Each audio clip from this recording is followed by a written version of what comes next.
5월의 오후 먼지 쌓인 흑단색 피아노 앞에 선 운전기사 박동수. 아무도 없다고 생각하며 30년 만에 건반을 눌렀습니다. 슈베르트의 선율이 흘러나오는 순간 어둠 속에서 누군가 지켜보고 있었죠. 윤태준 회장, 그는 떨리는 목소리로 물었습니다. 그 곡을 누가 가르쳐 줬나? 15년 동안 아무도 치지 않았던 피아노, 회장 아내가 가장 사랑했던 그 곡. 아내가 생전에 가장 좋아하던 곡이었네. 동수의 얼굴이 창백해졌고 회장의 눈빛은 의심으로 가득 찼습니다. 30년 전 사진 속 젊은 피아노 선생, 그가 바로 박동수였습니다. 숨겨온 과거가 한순간에 드러나는 순간이었죠. 여러분의 작은 응원이 큰 힘이 됩니다. 사연 시작 전에 무료로 누를 수 있는 구독과 좋아요 먼저 눌러주세요. 알림까지 해두시면 새로운 사연을 가장 먼저 만나실 수 있습니다. 5월의 오후였습니다. 서울 외곽의 한적한 주택가, 높은 담장으로 둘러싸인 대저택의 뒤편에는 운전기사들을 위한 작은 숙소가 있었습니다. 그곳에서 박동수는 오늘도 같은 시간에 눈을 떴습니다. 창밖으로 들어오는 햇살이 언제나 같은 각도로 방 안을 비추고 있었죠. 동수는 침대에서 일어나 세면대 앞에 섰습니다. 거울 속 50대 초반의 남자가 무표정하게 동수를 바라보고 있었습니다. 언제부터였을까요? 이렇게 감정 없는 얼굴로 하루를 시작하게 된 것이. 동수는 면도를 하며 생각했습니다. 10년이라는 시간이 한 사람의 얼굴에서 모든 것을 지워버릴 수 있다는 걸 이제는 너무나 잘 알고 있었습니다. 아침 6시 30분, 동수는 정확히 같은 시간에 저택 앞으로 차를 뽑아 놓았습니다. 검은색 고급 세단, 언제나 반짝반짝 빛이 나도록 닦아놓은 차체에는 한 점의 먼지도 없었죠. 이것이 동수의 일이었습니다. 윤태준 회장의 전용 운전기사로서 완벽하게 준비된 차량과 완벽하게 비워진 표정으로 회장을 맞이하는 것. 동수 씨, 오늘도 수고하세요. 집사가 건네는 인사에 동수는 고개를 숙여 답했습니다. 네, 감사합니다. 언제나 같은 인사였습니다. 언제나 같은 톤이었죠. 그렇게 10년을 살아왔습니다. 그러나 오늘은 조금 달랐습니다. 오늘 회장님께서 급한 일로 먼저 출국하셨어요. 오후에 돌아오실 예정이니 그때까지 대기하고 계시면 됩니다. 동수는 고개를 끄덕였습니다. 갑자기 주어진 자유시간, 하지만 동수에게 자유란 단어는 이미 오래전에 의미를 잃은 것이었습니다. 동수는 숙소로 돌아가 책을 읽거나 텔레비전을 볼 수도 있었죠. 하지만 발걸음은 저절로 저택 쪽으로 향했습니다. 정원을 가로질러 걷는 동안 5월의 바람이 동수의 뺨을 스쳤습니다. 장미꽃이 한창이었죠. 붉고 노란 꽃들이 담장을 따라 피어 있었습니다. 동수는 문득 멈춰 섰습니다. 꽃향기가 코끝을 자극했죠. 언제 마지막으로 이렇게 꽃향기를 맡아봤을까요? 언제 마지막으로 무언가를 느껴봤을까요? 저택의 뒷문은 열려 있었습니다. 청소하는 직원들이 드나들기 위해 열어둔 것이겠죠. 동수는 조심스럽게 안으로 들어섰습니다. 넓은 거실, 높은 천장, 그리고 커다란 창문으로 쏟아지는 햇살. 이 집에서 10년을 일했지만 동수는 이 거실에 제대로 들어와 본 적이 거의 없었습니다. 운전기사에게 필요한 공간은 차고와 현관 앞뿐이었으니까요. 그때였습니다. 거실 한쪽 구석에 놓인 검은 물체가 동수의 시선을 사로잡았습니다. 흑단색 그랜드 피아노, 먼지가 쌓여 있었지만 여전히 위험 있는 자태를 뽐내고 있었죠. 동수의 발걸음이 저절로 그쪽으로 향했습니다. 피아노 앞에 선 동수의 가슴이 두근거리기 시작했습니다. 이 떨림은 무엇일까요? 10년 동안 잊고 살았던, 아니 잊으려 애썼던 그 감정이 다시 살아나는 것 같았습니다. 동수는 천천히 손을 뻗어 건반 덮개를 열었습니다. 삐걱거리는 소리와 함께 흰색과 검은색 건반이 모습을 드러냈죠. 이 소리 정말 오랜만이네요. 동수는 혼잣말을 중얼거렸습니다. 손끝이 건반 위에 닿았습니다. 차갑고 매끄러운 감촉, 이 느낌을 동수는 너무나 잘 알고 있었죠. 30년 전, 아니, 어쩌면 그보다 더 오래전부터 동수의 손은 이 감촉을 기억하고 있었습니다. 음악학교를 다니던 시절이 떠올랐습니다. 20대 초반의 젊은 동수는 피아노 앞에 앉으면 세상을 다 가진 것처럼 행복했었죠. 손가락이 건반 위에서 춤을 출 때마다 아름다운 선율이 흘러나왔습니다. 그때는 꿈이 있었습니다. 피아니스트가 되고 싶었고 사람들에게 감동을 주고 싶었죠. 하지만 그 모든 것은 한순간에 무너졌습니다. 스캔들, 오해, 그리고 돌이킬 수 없는 상처들.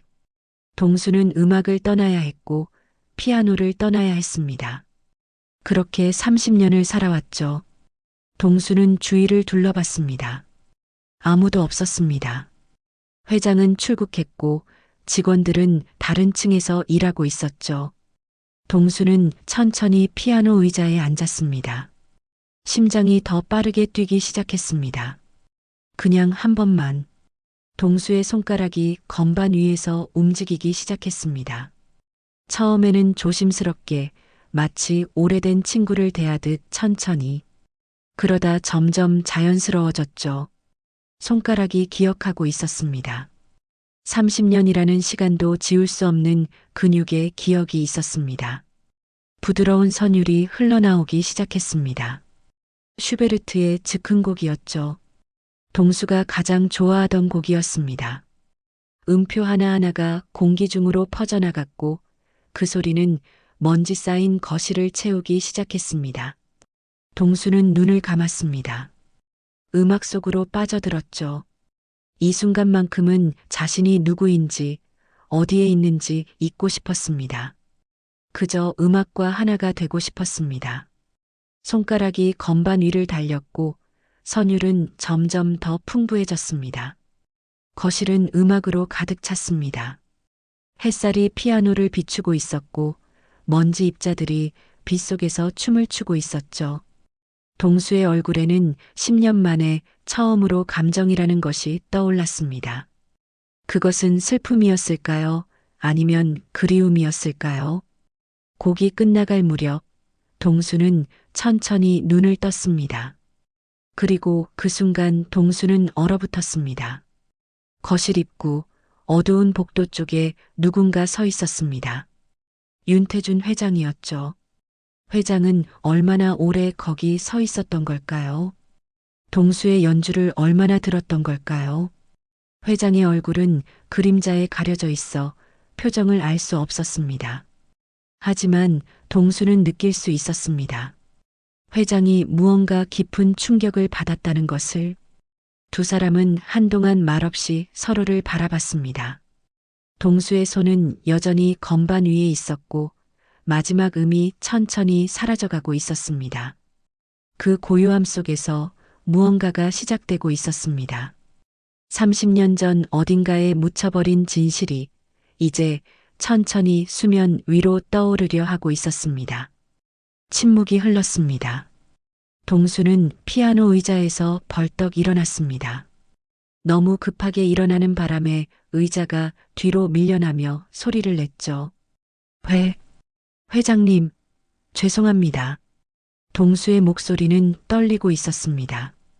10년 동안 완벽하게 유지해왔던 운전기사로서의 경계선을 넘어버린 자신이 너무나 부끄러웠습니다.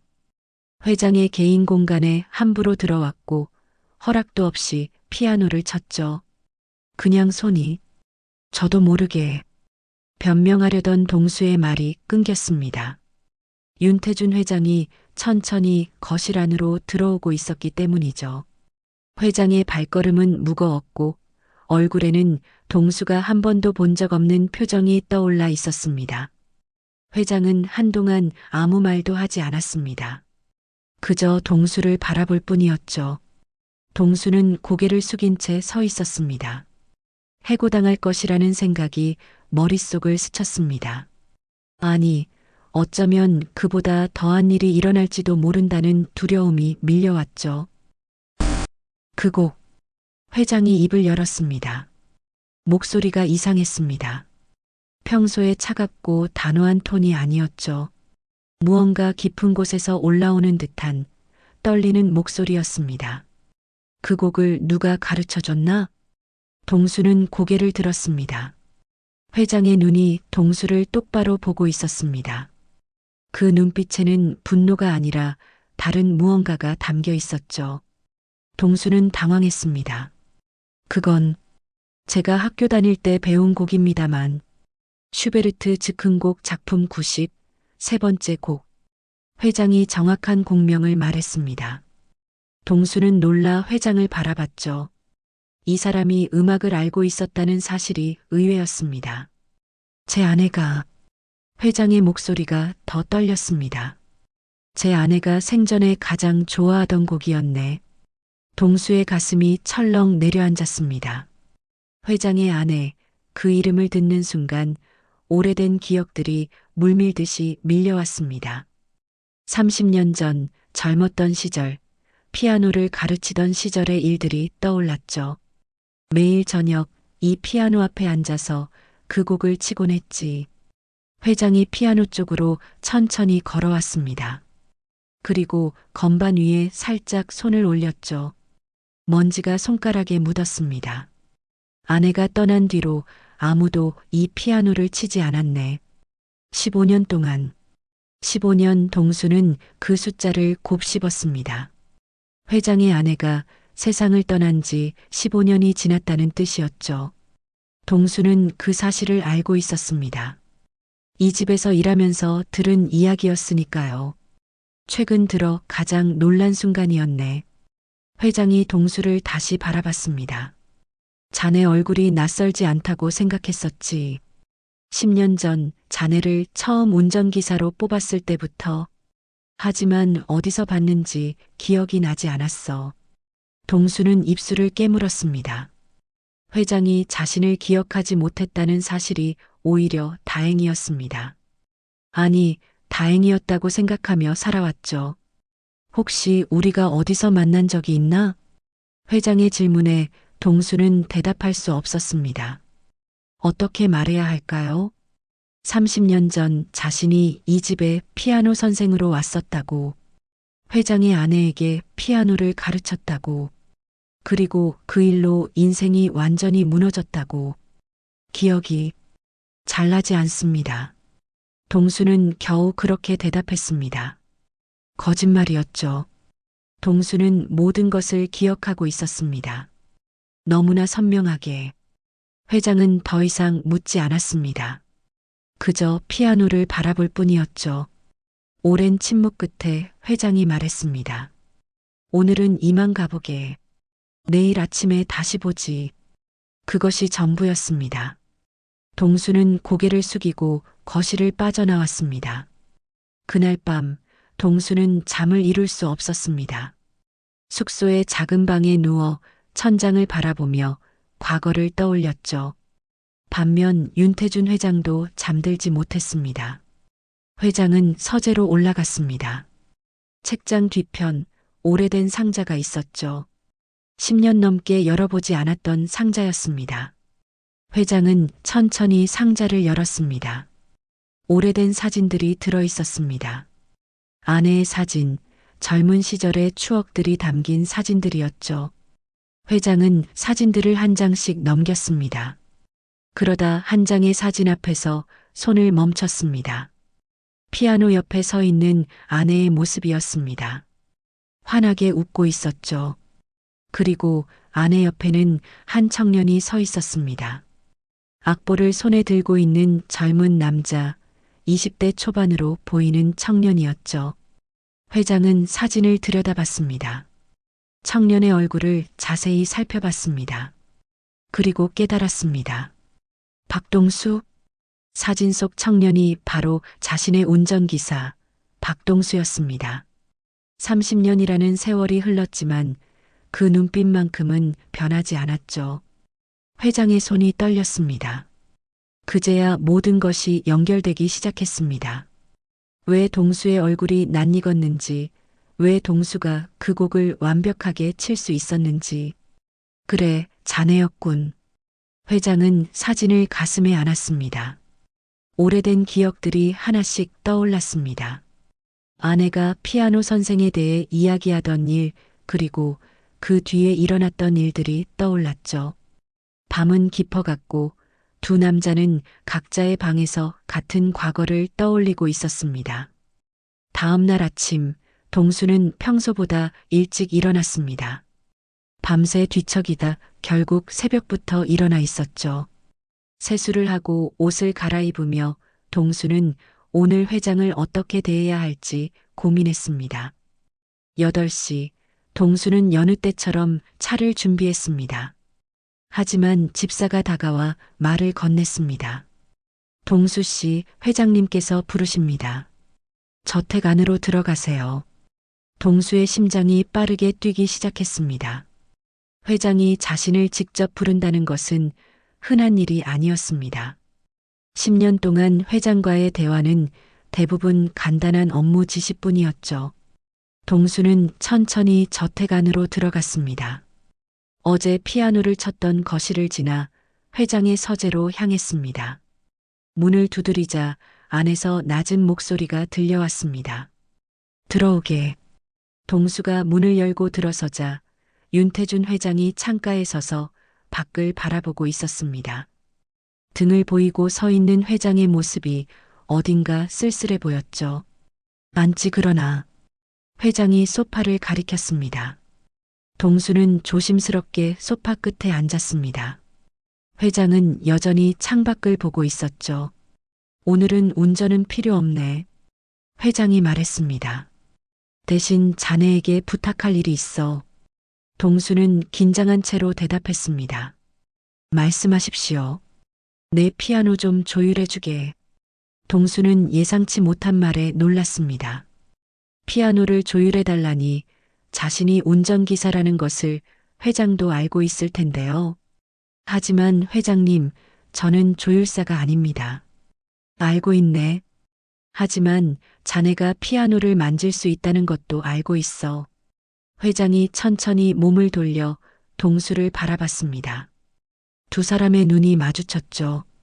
어제 자네가 치는 걸 들었네. 15년 만에 처음으로 그 피아노에서 소리가 났어. 그것도 아내가 가장 좋아하던 곡으로. 침묵이 흘렀습니다. 어색한 공기가 서재를 가득 채웠죠. 동수는 무슨 말을 해야 할지 몰랐습니다. 그때 우리 집에 피아노 가르치러 온 박 선생. 회장이 천천히 말을 이어갔습니다. 그게 자네였던가? 동수의 몸이 굳었습니다. 결국 이 질문을 피할 수 없게 된 것이죠. 동수는 천천히 고개를 숙였습니다. 대답 대신 고개를 떨구는 것으로 인정한 셈이었습니다. 그랬군. 회장의 목소리는 차분했습니다. 화를 내는 것도 아니었고 놀라는 것도 아니었죠. 마치 오래전부터 알고 있었던 사실을 확인하는 것 같았습니다. 왜 말하지 않았나? 말씀드릴 수 없었습니다. 동수가 작은 목소리로 대답했습니다. 10년 전 이 집에 운전기사로 지원했을 때부터 말씀드릴 수 없었습니다. 제가 그때 그 일로 말이 막혔습니다. 어떻게 설명해야 할까요? 30년 전의 일을, 자신의 무너진 인생을, 그리고 회장의 아내와 얽힌 오해를. 자네는 음악을 전공했었지? 회장이 물었습니다. 예, 음악학교를 다녔습니다. 피아노를 전공했죠. 꿈이 있었겠군. 피아니스트가 되고 싶었을 테고. 동수는 고개를 끄덕였습니다. 그랬습니다. 젊은 시절 동수에게는 꿈이 있었죠. 무대에 서서 사람들에게 아름다운 음악을 들려주고 싶었습니다. 연주회를 열고 세계를 무대로 활동하는 피아니스트가 되고 싶었죠. 하지만 학교를 그만뒀습니다. 동수가 말했습니다. 20대 후반에 모든 것을 포기했죠. 왜? 소문 때문이었습니다. 동수의 목소리가 떨렸습니다. 30년이 지났지만 여전히 아픈 기억이었죠. 저는 학비를 벌기 위해 개인 레슨을 했습니다.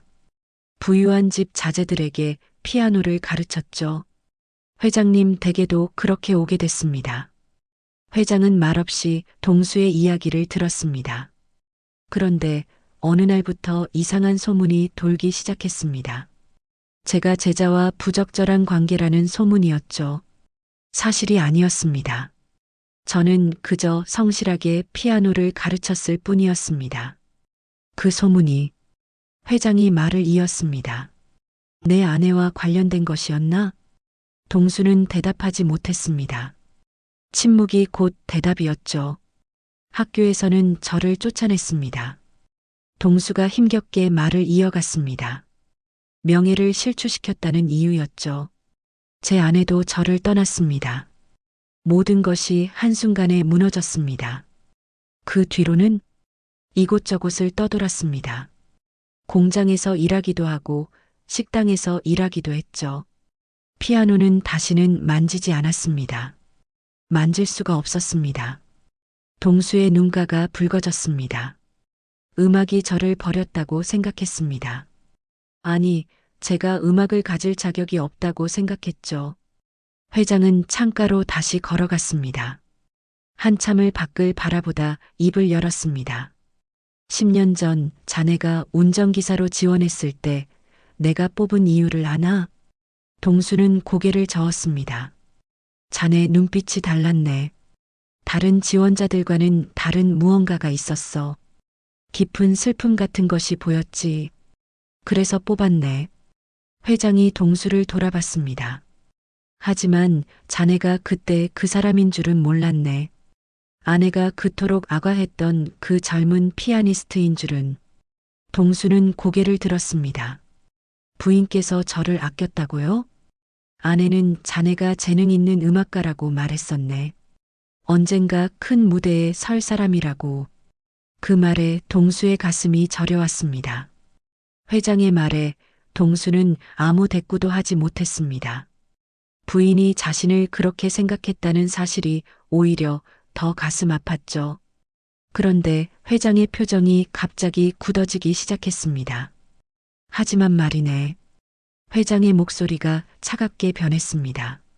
아내가 왜 자네를 그토록 아꼈는지는 모르겠지만 결국 소문은 났어. 그리고 우리 집안도 그 소문에 휘말렸지. 동수는 고개를 들 수 없었습니다. 회장의 목소리에서 서늘한 분노가 느껴졌죠. 그럼 자네는 내 아내를 이용한 건가? 부유한 집안의 부인에게 접근해서 무언가를 얻으려 했던 건 아닌가? 아닙니다. 동수가 벌떡 일어서며 외쳤습니다. 10년 동안 참아왔던 감정이 터져나왔죠. 절대 그렇지 않습니다.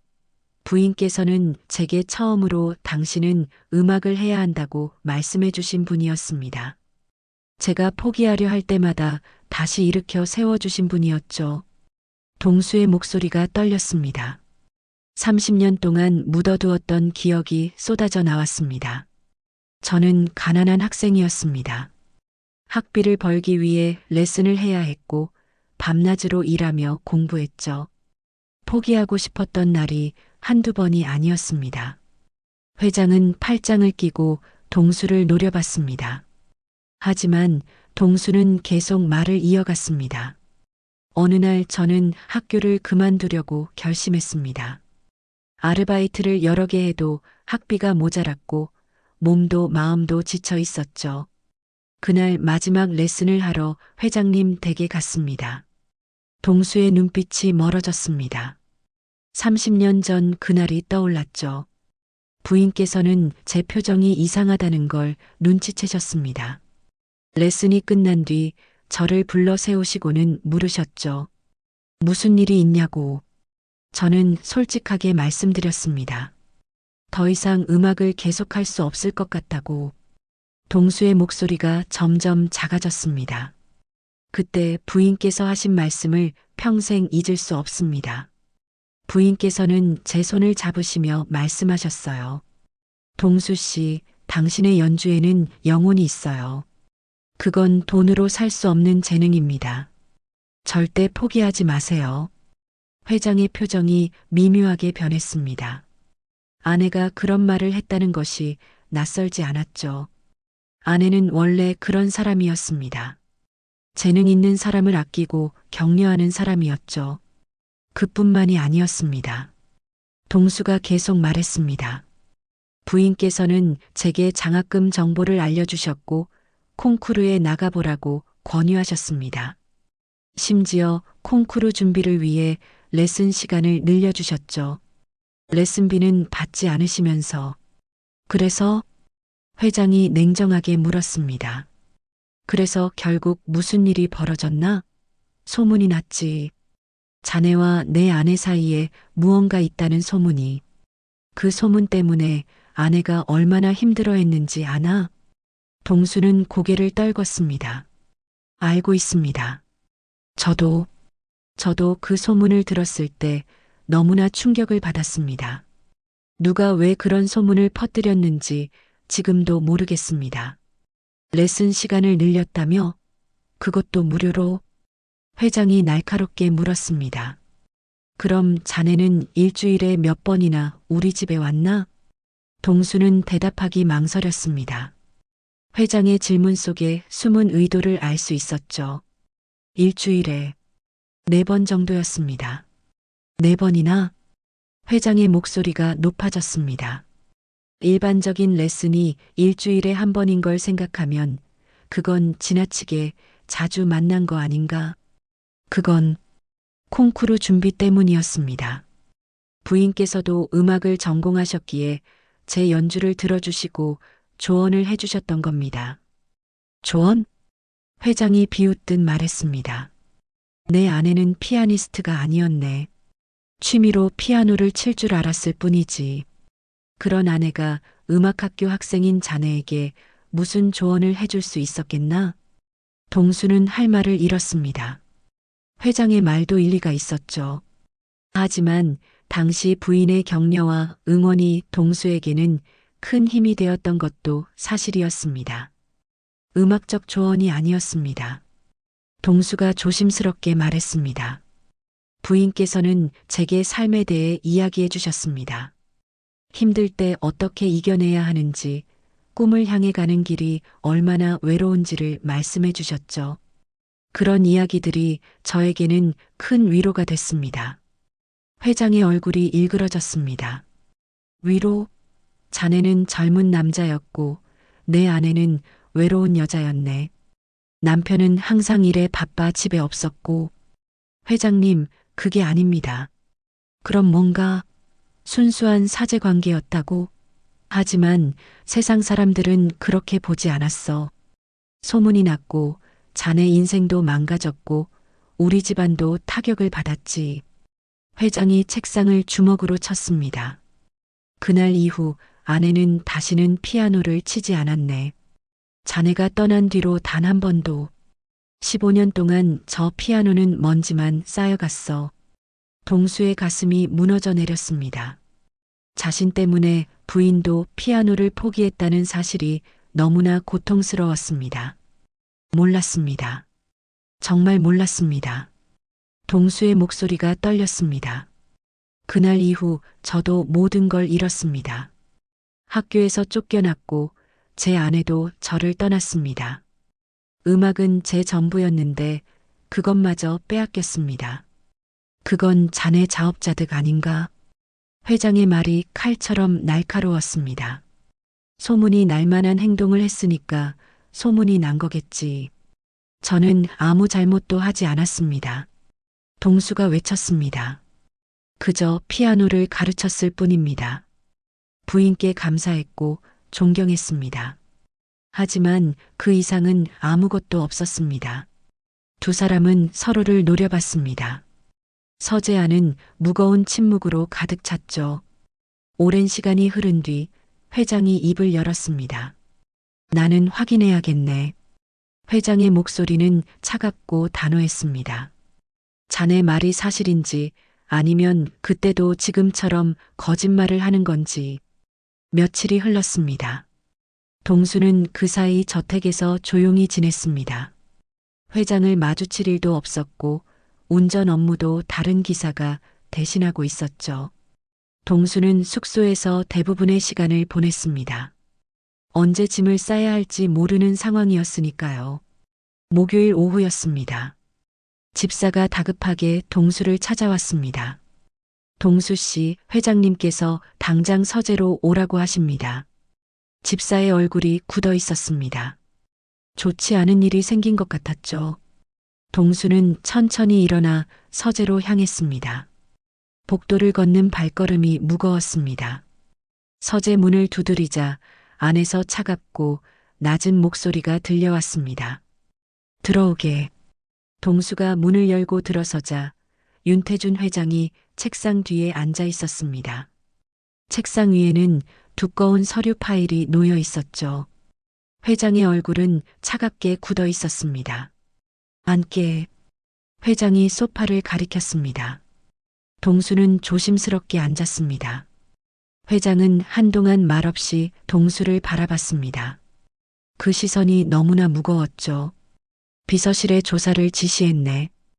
회장이 입을 열었습니다. 자네에 대해서 그리고 30년 전 그 일에 대해서. 동수의 심장이 빠르게 뛰기 시작했습니다. 보고서가 올라왔네. 며칠간 조사한 결과가. 회장이 서류 파일을 집어들었습니다. 놀라운 사실들이 나왔어. 정말 놀라운 것들이. 회장이 파일을 펼쳤습니다. 그리고 천천히 읽기 시작했죠. 30년 전 자네는 음악학교 3학년이었네. 성적은 우수했고 교수들의 평가도 좋았어. 하지만 가정 형편이 어려워 여러 곳에서 아르바이트를 했지. 동수는 고개를 숙인 채 듣고 있었습니다. 우리 집에 오기 시작한 건 그해 3월부터였어. 처음에는 일주일에 한 번 아내에게 피아노를 가르쳤지. 그런데 6월부터 횟수가 늘어났네. 일주일에 3번, 그러다 4번으로. 회장의 목소리가 점점 차갑게 변했습니다. 그리고 가을쯤 소문이 나기 시작했어. 자네와 우리 집 부인 사이에 뭔가 있다는 소문이. 그건 사실이 아니라고 말씀드렸습니다. 동수가 작은 목소리로 말했습니다. 사실이 아니라고? 회장이 서류를 내려놓으며 동수를 똑바로 바라봤습니다. 그럼 이건 뭔가? 내 아내가 세상을 떠나기 직전, 그러니까 15년 전 그 시기 말이네. 피아노 학원에 통화 기록이 남아 있었어. 동수의 얼굴이 창백해졌습니다. 아내 이름으로 된 통화 기록이 수십 건 나왔네. 그런데 그 학원은 자네가 잠시 일했던 곳이더군. 그건 아내가 죽기 몇 달 전까지도 자네와 연락하고 있었던 거야. 회장이 책상을 내리쳤습니다. 서류들이 흩날렸죠. 30년 전에도 15년 전에도 자네는 내 아내와 무언가를 주고받고 있었어. 회장님, 그건 오해입니다. 동수가 벌떡 일어났습니다. 부인께서 저에게 연락하신 건 맞습니다. 하지만 그건 격려의 전화였습니다. 제가 힘들게 살고 있다는 걸 아시고 가끔 안부를 물으셨던 겁니다. 안부? 회장이 비웃었습니다. 수십 통의 전화를 안부라고 말하나? 남편도 모르게 죽어가면서까지 자네에게 전화를 했다는 게 단순한 안부인가? 동수는 할 말을 잃었습니다. 통화 기록만 보면 오해할 만했습니다. 하지만 실제 내용은 달랐죠. 부인은 정말 동수를 걱정했고 격려해 주셨을 뿐이었습니다. 부인께서는 제가 음악을 포기한 것을 안타까워하셨습니다. 동수가 떨리는 목소리로 말했습니다. 가끔 전화를 주셔서 다시 시작해보라고, 아직 늦지 않았다고 말씀하셨습니다. 그게 전부였습니다. 그게 전부? 회장이 냉소를 지었습니다. 자네는 지금까지도 거짓말을 하고 있어. 30년 전에도 거짓말을 했고 지금도 마찬가지야. 거짓말이 아닙니다. 충분해. 회장이 소리쳤습니다. 더 이상 듣고 싶지 않네. 자네는 내 아내를 이용했어. 30년 전에도 그 이후에도 그리고 지금 내 앞에서도 계속 거짓말을 하고 있지. 회장이 자리에서 일어났습니다. 오늘 당장 이 집을 떠나게.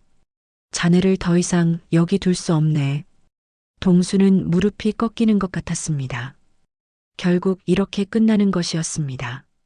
30년 전처럼 또다시 쫓겨나는 것이죠. 회장님, 제발 제 말을 믿어주십시오. 나가게. 회장의 목소리는 단호했습니다. 더 이상 들을 생각이 없었죠. 동수는 비틀거리며 서재를 나왔습니다. 복도를 걷는 발걸음이 힘없었습니다. 숙소로 돌아온 동수는 멍하니 앉아 있었습니다. 저녁이 되자 비가 내리기 시작했습니다. 굵은 빗방울이 창문을 두드렸죠. 동수는 천천히 짐을 꾸리기 시작했습니다. 10년 동안 살았던 이곳을 떠나야 했습니다. 짐은 많지 않았습니다. 옷가방 하나, 책 몇 권이 전부였죠. 동수는 마지막으로 방을 둘러봤습니다. 10년의 세월이 담긴 공간이었습니다. 하지만 이제 떠나야 했죠. 밤 9시 동수는 비를 맞으며 저택을 나섰습니다. 우산도 없이 걸었습니다. 빗물이 얼굴을 타고 흘러내렸지만 신경 쓰지 않았죠. 대문을 나서며 동수는 뒤를 돌아봤습니다. 저택의 불빛이 빗속에서 흐릿하게 보였습니다. 저 안에는 먼지 쌓인 피아노가 있었죠. 어제 동수가 마지막으로 만졌던 피아노. 또다시 동수가 중얼거렸습니다. 또다시 음악이 저를 버리는군요. 빗속을 걸으며 동수는 생각했습니다. 왜 자신의 인생은 이렇게 된 걸까요? 음악을 사랑했고 진심으로 가르쳤을 뿐인데 왜 항상 오해받고 쫓겨나야 하는 걸까요? 저택 안거실에서는 흑단색 피아노가 조용히 서 있었습니다. 건반 위에는 동수의 손자국이 아직 남아 있었죠. 먼지 사이로 선명하게 보이는 손가락 자국들이었습니다. 동수가 떠난 지 사흘이 지났습니다. 윤태준 회장은 그 사이 일도 제대로 하지 못했습니다. 회의 중에도 멍하니 창밖만 바라봤고 서류를 검토하다가도 집중이 되지 않았죠. 이상했습니다. 운전기사 하나 내보낸 것뿐인데 왜 마음이 이렇게 무거운지 회장 자신도 이해할 수 없었습니다. 분명 옳은 결정을 내렸다고 생각했습니다. 의심스러운 사람을 집에 둘 수는 없었으니까요. 하지만 밤마다 잠을 이루지 못했습니다. 동수의 마지막 표정이 자꾸 떠올랐죠. 비를 맞으며 저택을 나서던 그 뒷모습이 눈에 밟혔습니다. 토요일 저녁 회장은 홀로 서재에 앉아 있었습니다. 책상 위에는 비서실에서 올린 조사 보고서가 놓여 있었죠. 회장은 다시 한번 그 서류를 펼쳤습니다. 보고서를 읽으며 회장은 고개를 갸웃했습니다.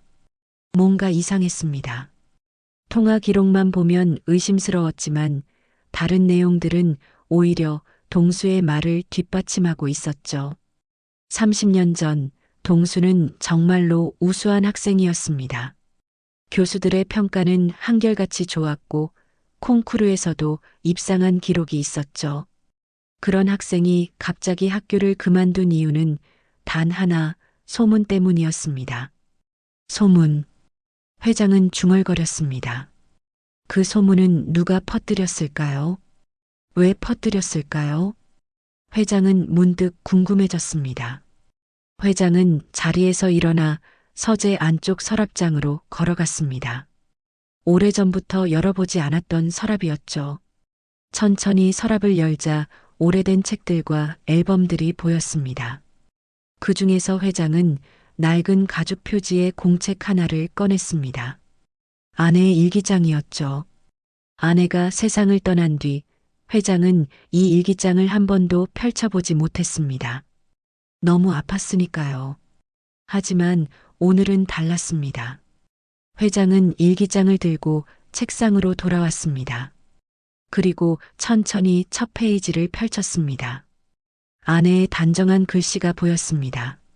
15년 전 그 필체를 보는 순간 회장의 가슴이 뭉클해졌죠. 회장은 페이지를 넘기기 시작했습니다. 일상적인 이야기들이 적혀 있었습니다. 날씨 이야기, 정원의 꽃 이야기, 그리운 사람들에 대한 이야기. 회장은 계속 페이지를 넘겼습니다. 그러다 30년 전 날짜의 페이지에서 손을 멈췄습니다.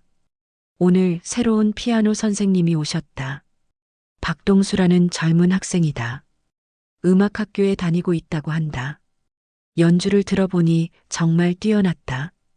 오랜만에 이렇게 아름다운 피아노 소리를 들었다. 회장은 계속 읽어 내려갔습니다. 동수 선생은 참 성실한 사람이다. 항상 정확한 시간에 오시고 열심히 가르쳐 주신다. 오늘은 슈베르트에 대해 많은 이야기를 나눴다. 동수 선생은 슈베르트를 정말 사랑하는 것 같다. 페이지를 넘길수록 동수에 대한 이야기가 많아졌습니다. 오늘 동수 선생이 피곤해 보였다. 물어보니 밤늦게까지 아르바이트를 한다고 했다. 학비를 벌기 위해서란다. 안타까운 마음이 들었다. 저렇게 재능 있는 사람이 돈 때문에 고생하다니. 회장은 멈칫했습니다. 아내가 동수를 걱정했다는 내용이었습니다. 동수 선생이 학교를 그만두려 한다고 했다. 깜짝 놀랐다. 그렇게 재능이 있는데 포기하다니.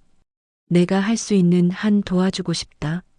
태준 씨에게 말씀드려볼까 생각도 했지만 자존심 강한 동수 선생이 싫어하실 것 같다.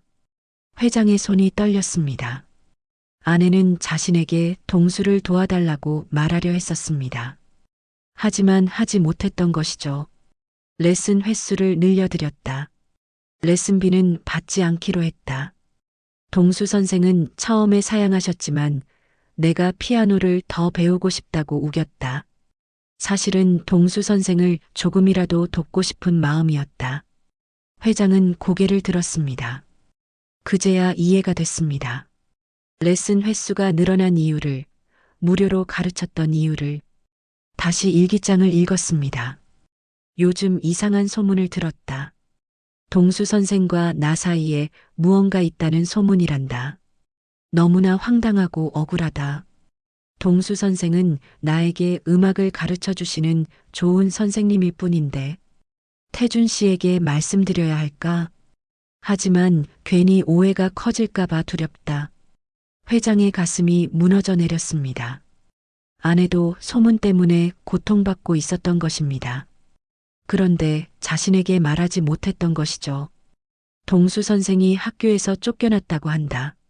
소문 때문이란다. 너무 가슴이 아프다. 재능 있는 젊은이의 인생이 터무니없는 소문으로 망가지다니. 내 탓인 것 같아 죄책감이 든다. 회장은 책을 덮었습니다. 더 이상 읽을 수가 없었습니다. 눈앞이 흐려졌죠. 아내의 글을 읽으며 비로소 알게 됐습니다. 아내가 동수를 어떻게 생각했는지를. 아내는 동수를 제자로서 아꼈던 것입니다. 재능 있는 젊은 음악가를 응원하고 싶었던 것뿐이었죠. 거기에는 다른 의미가 없었습니다. 내가 잘못 생각했구나. 회장은 머리를 감싸쥐었습니다. 동수에게 한 말들이 떠올랐습니다. 거짓말쟁이라고 아내를 이용했다고 했던 자신의 모습이 부끄러워졌죠. 회장은 다시 일기장을 펼쳤습니다. 15년 전 날짜로 넘겼습니다. 아내가 세상을 떠나기 직전의 기록들이었죠.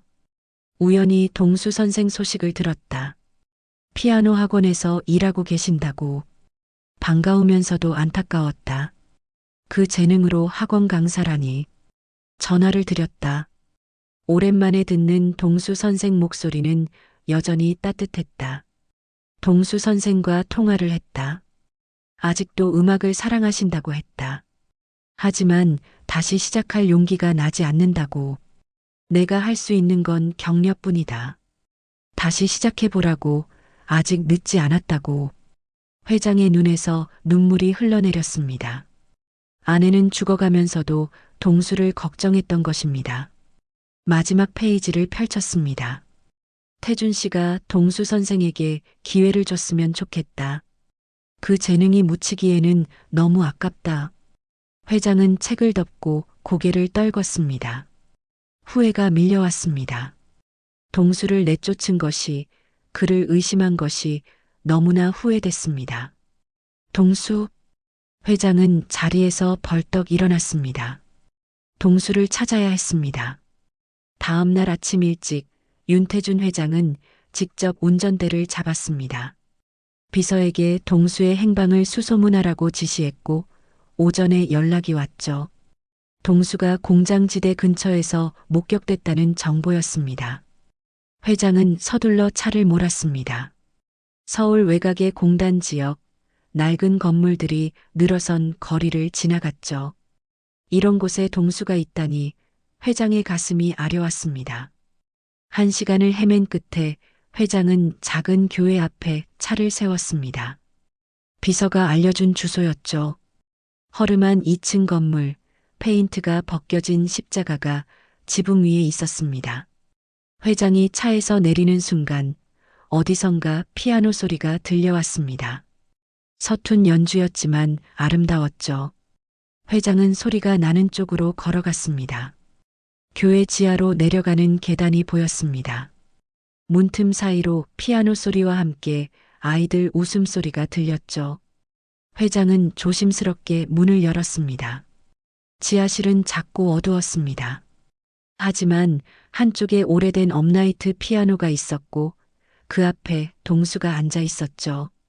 그리고 주위에는 대여섯 명의 아이들이 둘러앉아 있었습니다. 자, 이번엔 민수가 해볼까? 천천히 하나씩. 동수의 목소리가 들렸습니다. 부드럽고 따뜻한 목소리였죠. 한 남자아이가 피아노 앞으로 다가가 서툰 손놀림으로 건반을 눌렀습니다.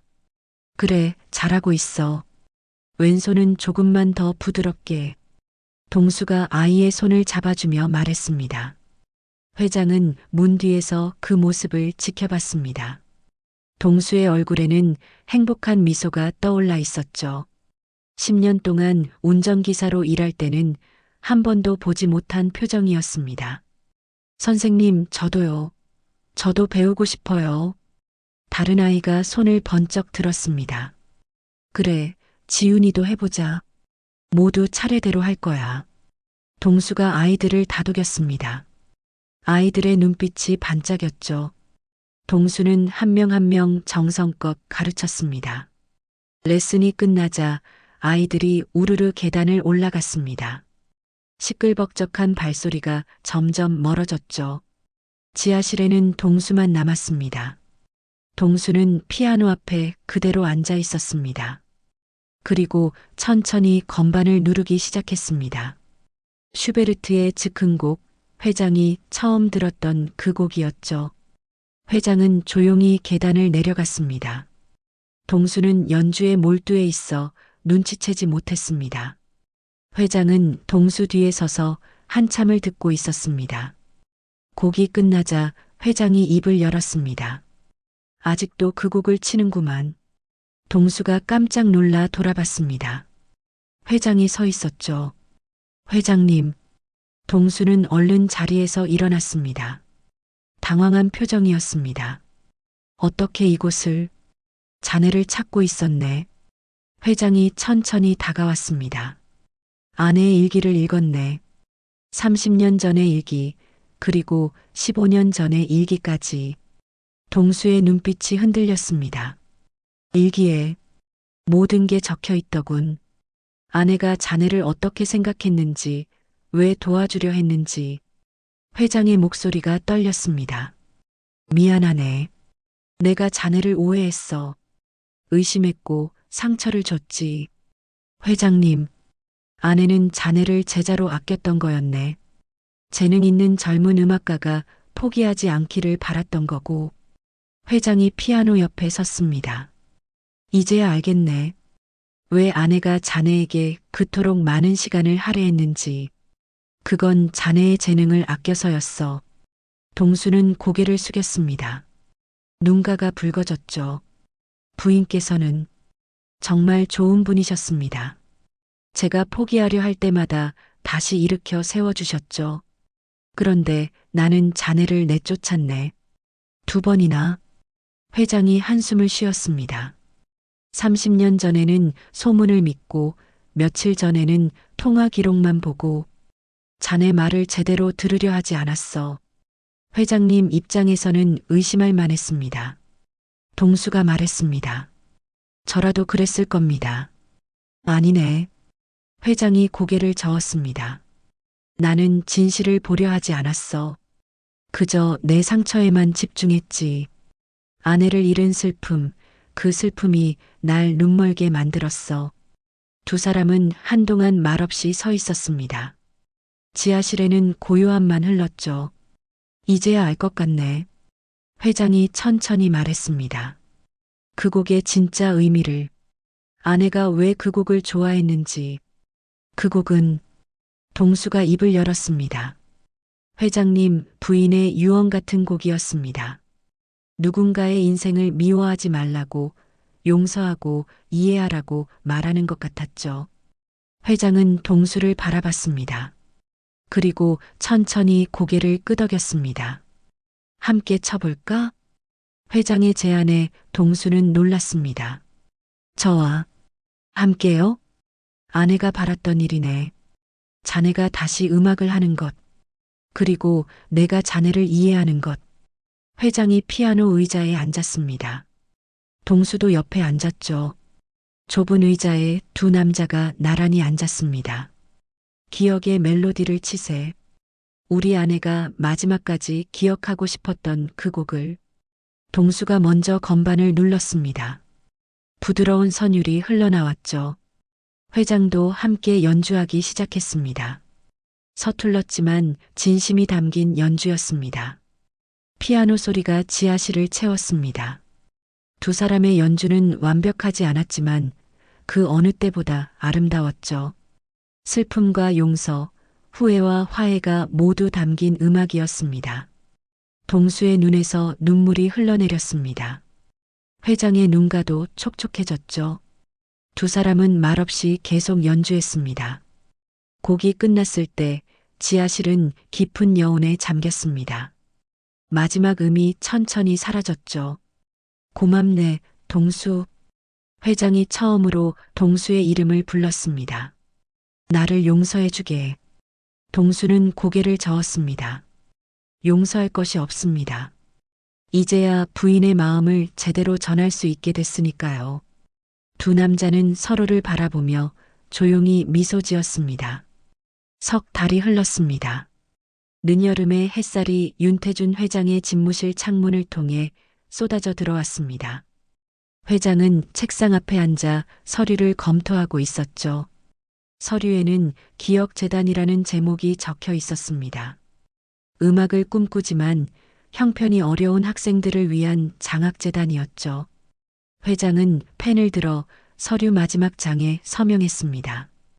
이제 아내의 바람을 이룰 수 있겠군. 회장이 중얼거렸습니다. 부인이 평생 원했던 일이었습니다. 재능 있는 젊은 음악가들이 경제적 어려움 때문에 꿈을 포기하지 않도록 돕는 것, 그것이 부인의 소원이었죠. 비서실장이 노크를 하고 들어왔습니다. 회장님, 준비가 다 됐습니다. 그래, 알겠네. 회장이 자리에서 일어났습니다. 오늘은 재단 설립 기념식이 있는 날이었죠. 저택으로 돌아온 회장은 거실로 향했습니다. 거실 한쪽에는 15년 만에 먼지를 털어낸 흑단색 그랜드 피아노가 빛나고 있었습니다. 전문가가 조율을 마쳤고 건반은 깨끗하게 닦여 있었죠. 그런데 피아노 옆이 아니라 운전기사들이 쉬던 숙소 쪽에서 피아노 소리가 들려왔습니다. 회장은 미소를 지으며 그쪽으로 걸어갔습니다. 작은 방 안에 새 업라이트 피아노가 놓여 있었습니다. 그리고 박동수가 앉아서 연주를 하고 있었죠. 아이들 가르칠 교재를 펼쳐놓고 연습하는 모습이었습니다. 여기 피아노가 더 편한가? 회장이 문을 두드리며 물었습니다. 아, 회장님. 동수가 얼른 일어섰습니다. 거실 피아노는 너무 좋은 악기라 함부로 칠 수가 없어서요. 이 피아노가 저한테는 더 편합니다. 자네는 이제 재단의 음악 감독이네. 운전기사실에 있을 필요 없어. 회장이 웃으며 말했습니다. 하지만 저는 이 방이 좋습니다. 동수가 방을 둘러보며 말했습니다. 10년을 살았던 곳이니까요. 여기서 다시 시작하고 싶습니다. 회장은 고개를 끄덕였습니다. 동수의 마음을 이해했죠. 그런데 오늘 기념식에서 연주를 해줄 수 있겠나? 제가요? 동수가 놀란 표정을 지었습니다. 재단의 첫 행사니까 자네가 연주하는 게 의미가 있을 것 같네. 하지만 저는 동수가 망설였습니다. 30년 만에 사람들 앞에서 연주한다는 게 두려웠죠. 두려운가? 회장이 물었습니다. 솔직히 말하면, 네. 무대에 선 지 너무 오래됐습니다. 아내의 곡을 쳐주게. 그 슈베르트 즉흥곡 말일세. 동수는 회장을 바라봤습니다. 회장의 눈빛이 따뜻했죠. 자네가 그 곡을 칠 때 아내가 가장 기뻐할 것 같네. 그리고 이 재단이 어떤 의미인지 사람들이 알 수 있을 거야. 동수는 천천히 고개를 끄덕였습니다. 오후 2시 재단 사무실 개소식이 열렸습니다. 서울 시내의 깨끗한 건물 3층, 밝은 햇살이 들어오는 공간이었죠. 기자들과 관계자들이 모여 있었습니다. 회장의 인사말이 있었습니다. 기억재단은 제 아내의 꿈이었습니다. 재능 있는 음악 학생들이 경제적 이유로 꿈을 포기하지 않도록 돕는 것, 그것이 아내가 평생 원했던 일이었죠. 회장의 목소리가 떨렸습니다. 오늘 이 자리에는 특별한 분이 계십니다. 박동수 선생님, 저희 재단의 음악 감독이십니다. 30년 전 제 아내에게 음악을 가르쳐 주셨고 오늘 다시 이 자리에 서게 됐습니다. 사람들의 박수 소리가 울렸습니다. 동수는 떨리는 마음으로 피아노 앞에 앉았습니다. 건반을 바라보는 동수의 눈에 눈물이 맺혔습니다. 30년이라는 긴 시간이 떠올랐죠. 젊은 시절의 꿈, 무너진 인생, 그리고 다시 찾아온 기회. 동수는 깊게 숨을 들이쉬었습니다. 그리고 천천히 건반에 손을 올렸습니다. 첫 음이 울려 퍼졌습니다. 슈베르트의 즉흥곡, 회장 부인이 가장 사랑했던 곡이었죠. 동수의 손가락이 건반 위에서 춤을 추기 시작했습니다. 음악이 공간을 채웠습니다. 부드럽고 아름다운 선율이었죠. 동수는 눈을 감고 연주했습니다. 더 이상 두렵지 않았습니다. 이 순간 동수는 자유로웠습니다. 관객들은 숨죽이며 들었습니다. 회장도 눈을 감고 아내를 떠올렸죠. 아내가 피아노를 치던 모습, 동수를 걱정하던 모습이 떠올랐습니다. 곡이 끝났을 때 잠시 침묵이 흘렀습니다. 그리고 우레와 같은 박수가 터져 나왔죠. 동수는 자리에서 일어나 고개를 숙여 인사했습니다. 회장이 다가와 동수의 어깨를 두드렸습니다. 고맙네. 정말 아름다웠어. 저야말로 감사합니다, 회장님. 동수가 눈물을 닦으며 말했습니다. 저에게 다시 기회를 주셔서 자네가 받아 마땅한 기회였네. 행사가 끝난 뒤 동수는 재단 사무실을 둘러봤습니다. 벽에는 장학생들을 위한 안내문이 붙어 있었고 작은 연습실도 마련돼 있었죠. 앞으로 이곳에서 많은 학생들을 만나게 될 거네. 회장이 말했습니다. 자네처럼 꿈이 있지만 형편이 어려운 학생들을, 그 아이들을 도와주게 최선을 다하겠습니다. 동수가 진심으로 대답했습니다. 저녁, 동수는 다시 숙소의 작은 방으로 돌아왔습니다. 피아노 앞에 앉아 조용히 건반을 만졌습니다. 차가운 건반의 감촉이 느껴졌죠. 동수는 다시 슈베르트를 연주하기 시작했습니다. 이번에는 혼자만을 위한 연주였습니다. 천천히 부드럽게 마음을 담아서 피아노 소리가 작은 방을 가득 채웠습니다. 그 소리는 단순한 음악이 아니었습니다. 잃어버렸던 인생을 되찾은 소리였고 용서와 화해의 소리였죠. 창밖으로 저녁 노을이 지고 있었습니다. 붉은 빛이 방 안을 물들였습니다. 동수는 연주하며 생각했습니다. 때로는 가장 낮은 자리에서 가장 깊은 슬픔 속에서 진짜 아름다운 것들이 다시 태어난다는 것을, 그리고 음악은 결코 사람을 버리지 않는다는 것을. 동수의 손끝에서 흘러나오는 선율은 이제 과거의 상처가 아니라 미래의 희망을 노래하고 있었습니다. 오늘의 사연 어떠셨나요? 구독과 알림 설정으로 다음 이야기를 가장 먼저 만나보세요. 좋아요와 댓글은 큰 힘이 됩니다. 감사합니다. 사연 일상이었습니다.